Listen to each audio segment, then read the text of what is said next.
আসসালামু আলাইকুম। সবাই ভালোই আছেন? আমরা আস্তর ভালো কীভাবে মিক্স করতে হয় এটার একটা ভিডিও পেজে ছাড়লাম। আমরা আস্তর ভালোটা আমরা বেশিরভাগ দুরুসা দিয়ে আস্তর করি।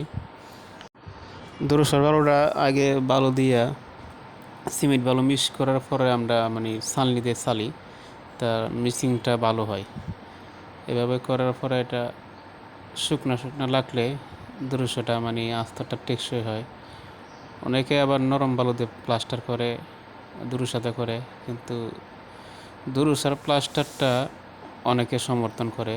আর নরম প্লাস্টারটা করতে ভালো, অনেক ভালো, সমস্যা নেই, কিন্তু ভালো করে করতে পারে আর কি।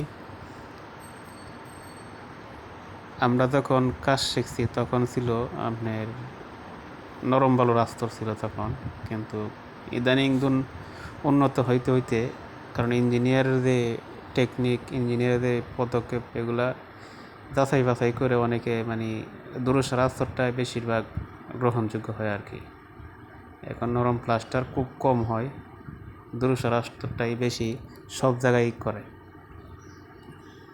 আমরা নেটের মাধ্যমে বালুটা ছাড়লাম, ছাড়ার পরে আবার এটাকে শুকনা পানি কম দিয়ে এটার আবার মশলাটা পানি কম দিয়া মিডিয়াম সাইজের পানি দেওয়ার পরে ওয়ালের মধ্যে গ্যারাটিন মারা হবে।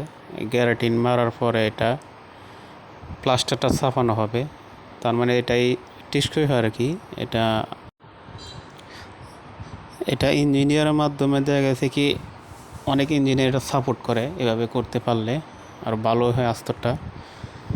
আশা করি ভিডিওটা সবাই দেখবেন, আর সবাই ভালো থাকবেন। আর কমেন্টে আপনাদের মতামত অবশ্যই বলে দিবেন। সালাম আলাইকুম, সবাই ভালো থাকবেন, আমাদের জন্য দোয়া করবেন।